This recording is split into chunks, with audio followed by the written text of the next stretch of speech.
अस्सलाम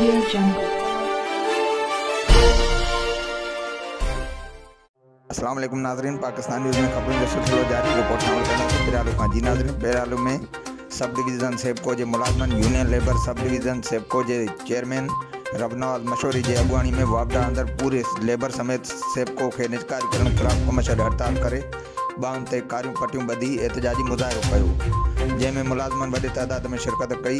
मुज़ाहिरन के हथनि में बयनर हुआ जिन ते सैपको के निजकारी खिलाफ नारा लिखियल हुआ। मुज़ाहिरो सब डिवीज़न सैपको ऑफिस अंदर कयो वियो।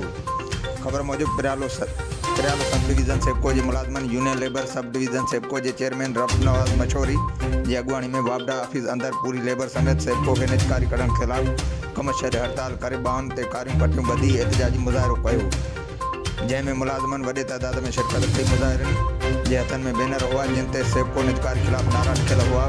मुज़ाहिरो सब डिवीज़न सैपको ऑफिस पटियालो में अंदर कयो वियो। उन मौके ते chairman Rabnawaz Mashwari, vice chairman Mohammad Nawaz Mari, general secretary Abdul Shaikh, joint secretary Abdul Sadir थईम ऐं ॿियनि साहब सां ॻाल्हाईंदे चयो त कंहिं बि सूरत में सैपको जी निजकारी खे क़बूल न कंदासीं। इहो अमल हुकूमत जो मुलाज़िम ऐं अवाम दुश्मनीअ ते ॿधल आहे, जंहिंमें मुलाज़मन जो मुआशी क़त्ल कयो वेंदो ऐं असां सैपको जी निजकारी खिलाफ़ कंहिं बि हद ताईं वञी सघूं था।